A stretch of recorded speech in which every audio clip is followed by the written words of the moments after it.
Fundamental rights, मूल अधिकार। सबसे पहले तो जानते हैं कि फंडामेंटल राइट्स होता क्या है और ये इसके पीछे का इतिहास क्या है। देखो, फंडामेंटल राइट्स जो है ये भारत के संविधान में भाग 3 में दिया गया है और इसे भाग 3 में भारत का मैग्ना कार्टा ऑफ इंडिया कहा जाता है।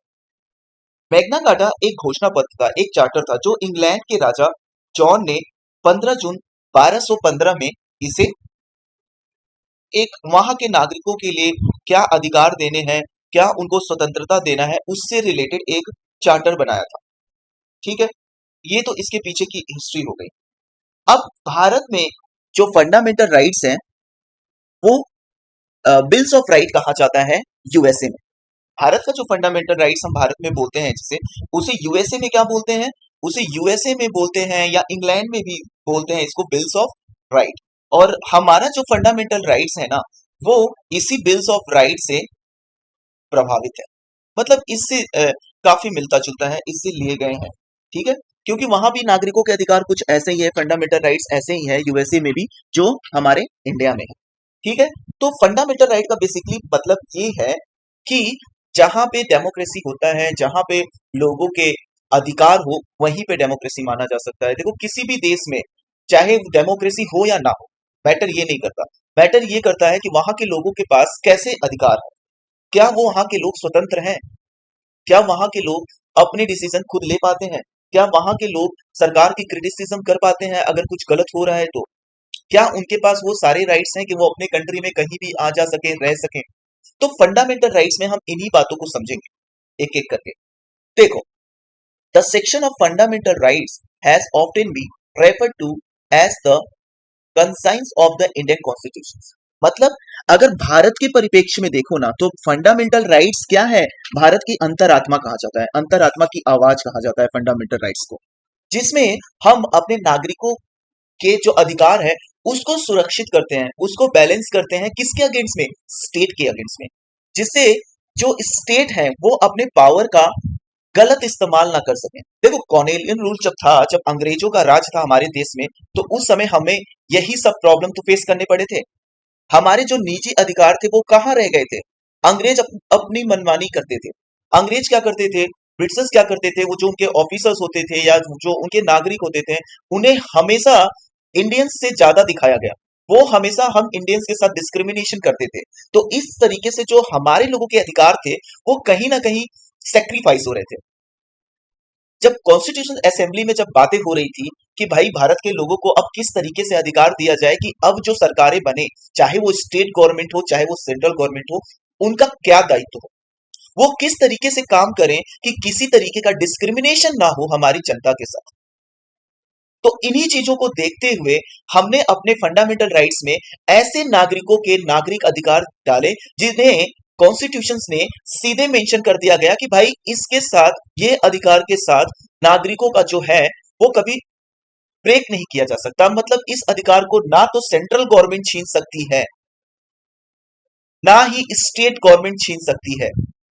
ठीक है, कुछ एक्सेप्शंस हैं, कहीं कहीं ऐसे हम अभी थोड़ा बहुत मैं चर्चा कर लूंगा। देखो, ये क्लास 8 की एनसीईआरटी का फर्स्ट चैप्टर है, तो इसमें क्लास 8 के स्टैंडर्ड के अकॉर्डिंग ही मुझे पढ़ाना पड़ेगा, पर आगे की जो पॉलिटी की क्लासेस हम ले आएंगे, जो बड़ी क्लासेस हैं, उनमें आप काफी अच्छे से, काफी डिटेल में, और ज्यादा डिटेल में पढ़ोगे, बट फिर भी थोड़ा बहुत इंफॉर्मेशन तो मैं दे ही दूंगा जिससे कुछ छूटे ना और आपकी अंडरस्टैंडिंग बेटर हो। तो प्लीज साथ में नोट्स भी बनाते जाओ। अगर वीडियो आपको अच्छा लग रहा है, इसके पहले के लेक्चर्स अगर आपने नहीं देखे तो प्लीज जाकर उसे देखो, और ये वीडियो अच्छा लग रहा है तो प्लीज लाइक करिए, सब्सक्राइब करिए। आपके लिए तो सिर्फ लाइक और सब्सक्राइब होगा, आपके लिए तो ये वीडियो बिल्कुल फ्री है, पर इससे हमारी काफी मदद हो जाएगी। ठीक है, और हमें मोटिवेशन अलग मिलेगा। तो देखो, अब आ जाते हैं टॉपिक पे। फंडामेंटल राइट्स जो था समझ में आ गया क्यों जरूरी है और क्यों दिया गया। अब आगे देखते हैं। They wanted to ensure that a set of written rights would guard against the misuse of state power in the independence India। ठीक है, तो हमारे जो फंडामेंटल राइट्स थे वो क्या करते हैं, जो स्टेट अब पावर में आएगा। अब यहाँ पे स्टेट का मतलब ये मत समझ लेना राज्य की सरकार है, यहाँ स्टेट का मतलब चाहे राज्य की सरकारें हो या सेंट्रल गवर्नमेंट हो, यहाँ पूरे देश के परिप्रेक्ष्य में स्टेट वर्ड यूज किया जा रहा है कि भारत जब आजाद हो जाएगा या भारत जब आजादी अब भारत को मिल गई है तो हमें किस तरीके के राइट्स देने चाहिए हमारे सिटीजन को। कि स्टेट किसी तरीके का डिस्क्रिमिनेशन ना कर सके या हमारे नागरिकों के साथ किसी तरीके का भेदभाव ना करे। Fundamental rights therefore protect citizen against the arbitrary absolute exercise of power by the state. The constitutions thus guarantee the right of individual against the state as well as against other individual. थोड़ी बहुत तो बातें आपको समझ में आ गई होगी। देखो, आर्बिट्री मतलब क्या होता है, पहले तो पॉलिटी में इसके मतलब को समझो। कई बार क्या होता है ना, स्टेट गवर्नमेंट हो या सेंट्रल गवर्नमेंट हो, भाई हम इंसान ही हैं, हम सारे लोग चुनकर भेजते हैं, पर हो सकता है ना वो अपने पावर का मिसयूज कर ले, अपने इलेक्शन में अपने आप को जिताने के लिए, या कुछ ऐसे डिसीजन ले ले जो बिल्कुल विवेकहीन हो, मतलब जिसमें कोई सेंस ही ना हो, जिसको बनाने की कोई आवश्यकता ही नहीं थी, ऐसे कोई बिल को पास कर दिया, ऐसा कोई योजना बना दिया, ठीक है, जिससे जनता का फायदा होने की जगह क्या हो जाए, नुकसान हो जाए, ठीक है। तो जिससे जनता के राइट्स छीने या कोई मनमानी चीजें ना हो, ऐसी चीजों से ना फंडामेंटल राइट्स हमें क्या करता है, सिटीजन को बचाता है। Absolute exercises of power by the state, और जो स्टेट की जो एब्सोल्यूट एक्सरसाइजेस है, जो उनको भी रिस्ट्रिक्ट करता है कि स्टेट अपनी मनमानी ना करे किसी भी इंडिविजुअल के अगेंस्ट। आ गया समझ में, ठीक है। Moreover, the various minority communities also express the need for the constitutions to include right that would protect their groups. अब देखो, भारत जैसे देश में बहुत डाइवर्सिटी है। अब यहाँ पे ऑलमोस्ट दुनिया में जितने धर्म को मानने वाले लोग हैं, ऑलमोस्ट सभी धर्म के लोग मिल जाएंगे। हर 4 किलोमीटर पे हमारी भाषा बदल जाती है, हमारे लैंग्वेज बदल जाते हैं, हमारे फूड बदल जाते हैं, हमारे कल्चर बदल जाती है, हमारे सब कुछ चेंज हो जाती है। इस तरीके की डाइवर्सिटी है इंडिया में। हमारे कॉन्स्टिट्यूशन असेंबली के जो लोग थे, उनमें भी काफी डाइवर्सिटी थी, हर सेक्शन से लोग आए हुए थे, जिससे हम क्या कर सके, एक ऐसा संविधान बना सके, लोगों को इस तरीके के राइट्स दे सके जिसके साथ सबका साथ बना रहे और किसी के साथ भेदभाव ना हो, कोई पीछे ना रह जाए, किसी के साथ डिस्क्रिमिनेशन ना हो। इन सब बातों का हमने काफी ख्याल रखा।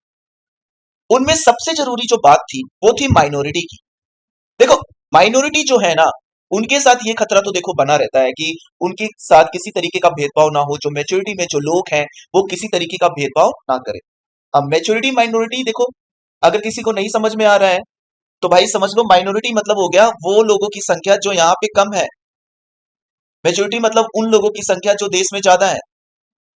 जैसे अगर भारत की बात करें हम, तो भारत में सबसे ज्यादा हिंदू हैं, उसके बाद अदर रिलीजन्स को फॉलो करने वाले लोग हैं। तो कोई भी किसी के साथ डिस्क्रिमिनेशन ना करे, इसके लिहाजा से फंडामेंटल राइट्स हमें काफी प्रोटेक्शन प्रोवाइड करता है। The constitution therefore also guarantee the right of the minority against the majority. वही बात जो मैंने अभी समझाई। अब अगर बात करें हम डॉक्टर बी आर अम्बेडकर के, जो कॉन्स्टिट्यूशन असेंबली में या ड्राफ्टिंग कमेटी के क्या थे, आज इनकी वजह से ही हमारे पास इतना बेहतरीन संविधान है, दुनिया का सबसे रिटन बड़ा संविधान। बी आर अम्बेडकर ने क्या बोला, as Dr. Ambedkar has said about these fundamental rights, their objective is twofold. पहला क्या था, is that every citizen must be in position or to claim these rights, and secondly, this right must be binding upon every authority that has got the power to make law. इसका मतलब क्या हुआ, B are Ambedkar यहाँ पे ये कहना चाहते थे कि भाई ये जो मूल अधिकार हैं हमारे, ये सभी सिटीजन के पास होने चाहिए, और भारत के जितने भी सिटीजन हैं उन सभी के ये राइट्स हमेशा बने रहने चाहिए, ये कोई छीने ना। और जितने भी अथॉरिटी में लोग रहेंगे, जितने भी पावर में लोग रहेंगे, वो लोग जो भारत के लोगों के लिए पॉलिसीज बनाएंगे, लॉ बनाएंगे, वो इस राइट को जो दिया गया है फंडामेंटल राइट्स, इनके कभी वायलेशन ना करें, ठीक है। The fundamental rights in the Indian constitution. अब भारत की जो फंडामेंटल राइट्स बनी, जो कि यूएसए से इंस्पायर थी, उसमें क्या क्या इंक्लूड किया गया उसके बारे में समझ लो। फंडामेंटल राइट्स क्या होता है ये मेरे हिसाब से अच्छे से समझ में आ गया होगा। अब हम देखेंगे कि भारत की जो कॉन्स्टिट्यूशन है उसने अपने फंडामेंटल राइट्स में, मतलब मूल अधिकारों में क्या क्या शामिल किया। देखो, हमारे जो मूल अधिकार थे उनमें right to equality, right to freedom, right against exploitation, right to freedom of religion, cultural and educational rights, right to constitutional remedies। ये हमारे राइट्स हैं। एक राइट और था जो 44th अमेंडमेंट में हटा दिया गया 1978 में। वो कौन सा राइट था? वो था राइट टू प्रॉपर्टी। ठीक है, जब हमारा कॉन्स्टिट्यूशन बना था तो राइट टू प्रॉपर्टी भी था हमारे राइट्स में, पर इसको हटा दिया गया और इसको आर्टिकल 300 में शामिल कर दिया गया, जिसको लीगल राइट्स बोलते हैं। ठीक है, जिसको लीगल राइट्स बोलते हैं। ठीक है, इसको लीगल राइट्स में क्या कर दिया गया? इंक्लूड कर दिया गया। ठीक है, और ये कब हुआ? ये 44th अमेंडमेंट में हुआ था। 44th अमेंडमेंट में जिन्होंने नोट्स नहीं बनाए प्लीज ये नोट्स बना लो। ठीक है, 44th अमेंडमेंट में इसको हटा दिया गया था 1978 में। ठीक है, 1978 में 44th अमेंडमेंट करके राइट टू प्रॉपर्टी एक्ट को हमने हटा दिया और इसको आर्टिकल 300 में इंट्रोड्यूस कर दिया एज अ लीगल राइट्स। अब हम क्या करेंगे? अब हम देखेंगे कि राइट टू इक्वालिटी क्या होती है, राइट टू फ्रीडम क्या होता है, राइट अगेंस्ट एक्सप्लॉयटेशन का मतलब क्या है भाई, right to freedom of religion में क्या क्या है, कल्चरल एंड एजुकेशनल राइट्स में क्या क्या शामिल किया गया है। देखो, फंडामेंटल राइट्स जो है ना, इसको कोई आपसे छीन नहीं सकता, पर मैंने कहा था स्टार्टिंग में भी वीडियो के कि इन सब में ना कुछ एक्सेप्शंस होते हैं। तो फंडामेंटल राइट्स को भी छीना जा सकता है कब? अगर देश में वॉर छिड़ जाए, किसी तरीके की मतलब नेशनल डिजास्टर आ जाए, किसी तरीके का अर्थक्वेक या इमरजेंसी जैसा सिचुएशन आ जाए, तब आपके कुछ फंडामेंटल राइट्स को छीना जा सकता है, एक्सेप्ट टू राइट्स को। जीने का अधिकार, जो कि आर्टिकल 21 में है, हमारे जीने का अधिकार, वो नहीं छीना जा सकता। वो किसी भी केस में नहीं छीना जा सकता, चाहे नेशनल इमरजेंसी लगे, चाहे कुछ भी लगे, जीने का अधिकार आपका बना रहेगा। और आर्टिकल 20 भी आपसे नहीं छीना जा सकता, जिसमें प्रोटेक्शन फ्रॉम कन्विक्शंस। तो ये जो दो राइट्स को छोड़कर बाकी सारे राइट्स को गवर्नमेंट नेशनल इमरजेंसी के केस में, या वॉर छिड़ जाए, या किसी तरीके का डिजास्टर आ जाए, तो क्या हो सकता है? इसे छीन सकती है गवर्नमेंट आपसे, एक्सेप्ट आर्टिकल 20 एंड 21। यहां तक क्लियर हो गया? अब हम समझेंगे कि राइट टू इक्वालिटी क्या होती है। देखो, राइट टू इक्वालिटी मतलब क्या? समानता का अधिकार। All person are equal before the law.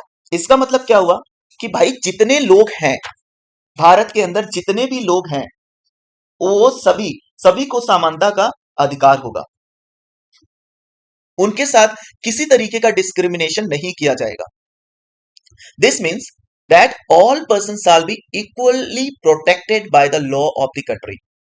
जैसे मान लो एक आदमी जो बहुत गरीब है और एक आदमी जो बहुत अमीर है, तो इसका मतलब ये नहीं होगा कि ये जो पैसे वाले भाई साहब हैं, इनके पीछे गवर्नमेंट या हमारी लॉ क्या होगी? इनके साथ हो जाएगी और इस बेचारे गरीब के साथ न्याय नहीं करेगी, इसके साथ डिस्क्रिमिनेट कर देगी। अगर ऐसा कर रही है गवर्नमेंट, तो वो क्या हो गया? वो राइट टू इक्वालिटी नहीं रहा। हालांकि प्रैक्टिकली चाहे जो भी हो, पर हमारे कॉन्स्टिट्यूशन ने तो देखो हमें इक्वली राइट्स दिए हैं। ठीक है, समझ में आ गया कि चाहे कोई गरीब हो या अमीर हो, सबको इक्वल राइट्स मिलेंगे, सभी लॉ की नजर में इक्वल होंगे और सभी को प्रोटेक्शन भी क्या मिलेंगे? इक्वली मिलेंगे। समझ में आ गया? ये है right to equality. It also states that no citizen can be discriminated against on the basis of their religion, their caste, their sex.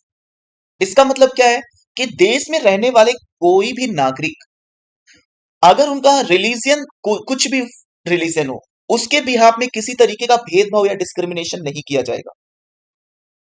या किसी का कास्ट कुछ अलग है, तो कास्ट के बेसिस में भी किसी तरीके का डिस्क्रिमिनेशन नहीं किया जा सकता कि उनकी जाति कौन सी है, उसको देखकर भेदभाव करो आप, या वो मेल है या फीमेल है ये देखकर किसी तरीके का डिस्क्रिमिनेशन करो आप। तो किसी तरीके का डिस्क्रिमिनेशन नहीं किया जा सकता। ये है हमारे समता के अधिकार में मेंशन, मतलब राइट टू इक्वालिटी में मेंशन। समझ में आ गया? Every person has access to all public places including playground, hotels, shops. मतलब जितने भी सार्वजनिक जगह है आप जा सकते हैं, वहां पे आराम से चिल कर सकते हैं, आप होटल्स में जा सकते हैं, आपको इस इन बिहाफ पे रोका नहीं जाएगा कि आपका रिलीजन क्या है, आप मेल हो या फीमेल हो, या आप कितने एजुकेटेड हो या नहीं हो। इन सब चीजों को देख के किसी तरीके का डिस्क्रिमिनेशन नहीं किया जाएगा आपके साथ। हाँ, पर यहाँ पे एक्सेप्शन है। अब इसका मतलब ये नहीं कि आप सीधे राष्ट्रपति भवन में घुस जा रहे हो, आप प्रधानमंत्री के घर में घुस जा रहे हो, है ना, और बोल रहे हो हमारे पास राइट टू इक्वालिटी है, आज तो मैं यहीं पे रहूंगा। ये नहीं कर सकते आप। यहाँ एक्सेप्शन है। आप इंडियन टेरिटरी में कहीं भी जा सकते हो। ठीक है, ये है हमारा समता का अधिकार। The state can not discriminate against any one in matter of employment. और देखो, अगर एम्प्लॉयमेंट की बात आएगी तो स्टेट मतलब कंट्री किसी तरीके का भेदभाव नहीं करेगी। कि क्या करेगी कि मतलब जो भाई किसी के पहचान वाले हैं तो इनको जॉब दे दो, या कोई इस जाति का है तो इनको जॉब दे दो, या कोई मेल है या फीमेल है तो उनमें से किसी को जॉब दे दो। इस तरीके का जाति देखकर, कास्ट देखकर, सेक्स देखकर किसी तरीके का डिस्क्रिमिनेशन नहीं होगा। आप अमीर हो या गरीब हो, ऐसा कुछ नहीं है। सीधे अगर कोई गवर्नमेंट जॉब निकालती है तो उसके लिए बाकायदा गवर्नमेंट कंडक्ट करती है एग्जाम्स। अगर आप में क्षमता है तो आप उस एग्जाम्स को क्रैक करिए और जाके उस जॉब के लिए अवेलेबल हो जाइए। ठीक है, समझ में आया? The state can not be discriminate against anyone in matter of employment, but there are exceptions to this that you will read about the later in this book. अब इसके बाद हम जब देखेंगे तो आपको बताएंगे। ठीक है, the practice of untouchability has also been abolished. मतलब कि देखो, छुआछूत बहुत ज्यादा है इंडिया में। छुआछूत का भाव कि ये छोटे जाति के हैं, ये मतलब छोटा काम करते हैं तो ये हमारे साथ नहीं बैठ सकते, या जो मतलब गटर की सफाई कर रहे हैं तो उनको आप छू नहीं सकते। इस तरीके की जो मेंटेलिटी है इसको भी अबॉलिश किया गया, इसको भी हटाया गया। ठीक है, समझ में आ गया? सभी को इक्वल राइट्स दिया गया, कहने का मतलब है राइट टू इक्वालिटी में। तो ये सारी बातें हमारे राइट टू इक्वालिटी में है। हो गया। अब हम देखेंगे right to freedom. Right to freedom में क्या इंक्लूड किया गया? इसमें स्पीच एंड एक्सप्रेशन को सबसे पहले इंक्लूड किया गया।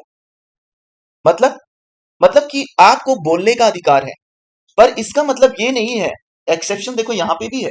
आपको बोलने का अधिकार है तो स्वतंत्रता का अधिकार है, तो आप मतलब ये नहीं करोगे कि आप किसी को एब्यूजिंग वर्ड्स या गलत शब्द बोल दोगे। हाँ, अगर गवर्नमेंट कुछ ठीक काम नहीं कर रही है तो आपके पास ये राइट है कि आप उनके अगेंस्ट में कुछ बोल सकते हो। ठीक है, राइट टू फॉर्म एसोसिएशन। ठीक है, आप अपने एसोसिएशन बना सकते हो, आप अपने मतलब कुछ काम करना चाहते हो तो वो कर सकते हो। ये सारी चीजें राइट टू फ्रीडम में इंक्लूड है। The right to move freely and reside in any part of the country. अगर आप भारत में रहते हो तो भारत के किसी भी पार्ट में आप स्टे कर सकते हो, आप रह सकते हो बिना किसी टेंशन के। पर इसका मतलब ये नहीं है कि आप संसद भवन ही चले जाओ, बोलो मैं तो यहीं रहूंगा, मुझे तो क्या नाम है राइट टू फ्रीडम है, स्वतंत्रता का अधिकार है। नहीं, वहां एक्सेप्शन है। मिलिट्री के कैंप में या आप किसी सेंसिटिव जगह पे नहीं जा सकते। हाँ, इंडिया में आप कहीं भी जा सकते हो, प्रॉपर्टी लो, वहां पे आप रहो, उसके लिए आपको मनाही नहीं है। ठीक है, तो ये सारे राइट टू फ्रीडम है। Right to practice any profession, occupation और द बिजनेस। और आप इंडिया में कोई भी प्रोफेशन, ऑक्यूपेशन या बिजनेस कर सकते हो। चाहे आप डॉक्टर बन गए तो डॉक्टरी का पेशे में आ जाओ, आप टीचर बन गए तो टीचिंग के प्रोफेशन में आ जाओ। आपका जो भी प्रोफेशन हो, जो भी स्किल आपने सीखी है, उसके अकॉर्डिंग आप यहाँ पे स्वतंत्र हो इंडिया में काम करने के लिए। ये सारे राइट्स हमें कौन देता है? राइट टू फ्रीडम, स्वतंत्रता का अधिकार। Right against exploitation, the constitution prohibits. अब राइट अगेंस्ट एक्सप्लॉयटेशन मतलब क्या होता है? शोषण के विरुद्ध अधिकार। ये क्या होता है इसका मतलब हिंदी में? शोषण के विरुद्ध अधिकार। मतलब इसमें किसी तरीके का आप एक्सप्लॉयटेशन नहीं कर सकते। ना तो गवर्नमेंट कर सकती है अपनी जनता के साथ, ना तो जनता खुद जनता के साथ किसी तरीके का एक्सप्लॉयटेशन कर सकती है।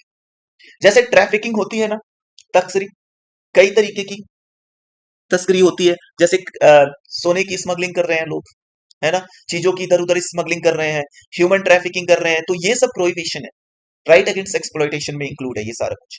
इसमें आपको सजा हो सकता है अगर कोई इस तरीके के कृत्य या गलत कामों में इन्वॉल्व होगा तो। इन सब से जो आम जनता है उनको प्रोटेक्शन दिया गया है। फोर्स लेबर, बहुत जगह क्या करते हैं, छोटे छोटे बच्चों को काम पे लगा के रखते हैं। तो राइट अगेंस्ट एक्सप्लॉयटेशन में ऐसी चीजों को भी इंक्लूड किया गया है कि आप किसी तरीके की फोर्स लेबर की एक्टिविटी नहीं करवा सकते, किसी के साथ मनमाने तरीके से काम नहीं करवा सकते। अगर आप ऐसा करते हो तो आप उस इंसान के राइट्स को वॉयलेट कर रहे हो, फंडामेंटल राइट्स को छीन रहे हो, जो राइट अगेंस्ट एक्सप्लॉयटेशन में आता है, जो कि आर्टिकल 23 से 24 में है। अगर कोई ऐसा करता है तो उसको भी सजा हो सकती है। Children working under the 14 years of the age, 14 साल से नीचे के बच्चों को अगर आप किसी तरीके का काम करवा रहे हो तो वो भी गैर कानूनी है, ये भी फंडामेंटल राइट्स का वायलेशन माना जाएगा और राइट अगेंस्ट एक्सप्लॉयटेशन में उसको भी इंक्लूड किया गया है। ठीक है। इसके बाद आता है right to freedom of religion, मतलब धर्म की स्वतंत्रता का अधिकार। ये आर्टिकल 25 से 28 में मेंशन। ठीक है। अब इसमें क्या है, आप किसी भी धर्म को मानने वाले हो, आप इंडिया में अपने धर्म का पालन कर सकते हो, उसके हिसाब से रह सकते हो। आपको किसी तरीके का ना टैक्स देना है, ना किसी तरीके की रुकावट को फेस करना पड़ेगा। ये आपका एक फंडामेंटल राइट्स है जो right to freedom of religion में आर्टिकल 25 से 28 के बीच में आपको हमारा संविधान प्रोवाइड करवाता है। Every person has the right to practice, profess, propagate the religion of their choices, कि जो भी रिलीजन उनको फॉलो करना है, जो भी रिलीजन वो चाहे अपने हिसाब से वो प्रैक्टिस कर सकते हैं। अपने रिलीजन से रिगार्डिंग अगर वो चाहे तो दावे कर सकते हैं, उससे मतलब रिलेटेड जो भी उनके इंफॉर्मेशन है वो दूसरे लोगों तक पहुंचा सकते हैं, प्रचार प्रसार कर सकते हैं उसका। ये सारे right to freedom of religion में ऐड किया गया है आम लोगों के लिए। ठीक है। कल्चरल एंड एजुकेशनल राइट्स में क्या है, कल्चरल एंड एजुकेशनल राइट का मतलब हो गया संस्कृति और शिक्षा संबंधी अधिकार। ये आर्टिकल 29 और 30 में मेंशन किया गया है। इसमें खासकर देखो जो अल्पसंख्यक है ना, उनके अधिकारों की बात करी गई है। ठीक है। हमारे जो माइनॉरिटी हैं, जो जो मतलब निचले तबके के लोग हैं, उनको शामिल किया गया है इसमें। The constitution state that all the minorities, religious, linguistic, इन सबको can set up their own educational institutions in order to preserve and develop their own culture. इन सब के पास ये राइट्स है कि जो भी माइनॉरिटी हैं, जो भी रिलीजन को अपने बढ़ाना चाहते हैं या जो अपनी भाषा का प्रचार प्रसार करना चाहते हैं, तो वो कल्चरल एंड एजुकेशनल राइट्स में उनको मेंशन कर दिया गया है। आर्टिकल 29 और 30 में आप फॉलो कर सकते हैं, आप इन सब चीजों को प्रिजर्व कर सकते हैं, डेवलप कर सकते हैं अपने कल्चर को, किसी तरीके की मनाही आपको नहीं है। हाँ, पर आप किसी तरीके का हेट स्पीच नहीं दे सकते। आप अपने कल्चर को फॉलो करिए, अपने कल्चर को आप डेवलप करिए, पर इसका मतलब ये नहीं है कि आप दूसरे धर्म को नीचा दिखाएं, आप हेट स्पीच दें। इस तरीके की चीजें अगर आप करेंगे तो वो आपके कल्चरल एंड एजुकेशनल राइट्स में इंक्लूड नहीं होगा, वो एक तरीके से वायलेशन हो जाएगा। आप अपने कल्चर को फॉलो कर सकते हैं, उसे डेवलप कर सकते हैं, उसे आप बढ़ावा दे सकते हैं। ठीक है। तो ये सारे कल्चरल एंड एजुकेशनल राइट्स में इंक्लूड थे। अब राइट टू कॉन्स्टिट्यूशनल रेमेडीज, इसमें क्या है, अगर देखो भाई आपको लगता है कि आपका कोई भी राइट जो है ना वो वायलेट हो रहा है, या आपके साथ किसी तरीके का कुछ गलत हो रहा है, ऐसा जो नहीं होना चाहिए, आपके फंडामेंटल राइट्स को छीना जा रहा है, जिसके बारे में हमने अभी डिटेल में काफी अच्छे से बातें करी, तो आप सीधे कोर्ट में जा सकते हो। आप लोअर कोर्ट में जा सकते हो, लोअर कोर्ट से आपको संतुष्टि नहीं मिल रही है तो हाई कोर्ट में चले जाओ। हाई कोर्ट में भी अगर आप सेटिस्फाई नहीं हो रहे हैं तो आप सुप्रीम कोर्ट तक जा सकते हैं और उसके बाद राष्ट्रपति के पास भी आवेदन कर सकते हैं। तो ये सारे राइट्स तो कॉन्स्टिट्यूशनल रेमेडीज में मेंशन है। ये सारे प्रोटेक्शन आपको स्टेट के बिहाफ में मिलता है। ठीक है, कि राज्य आपके साथ किसी तरीके का भेदभाव, डिस्क्रिमिनेशन ना करे। अब इसके बाद द इंडियन कॉन्स्टिट्यूशन में हम बात करेंगे डीपीएसपी की, directive principle of state policy. अब ये नेक्स्ट लेक्चर में आएगा। अगर आपको हमारा लेक्चर पसंद आया तो प्लीज इसे लाइक करिए, सब्सक्राइब करिए और लोगों तक शेयर करिए। ज्यादा से ज्यादा स्टूडेंट्स जुड़िए। जय हिंद।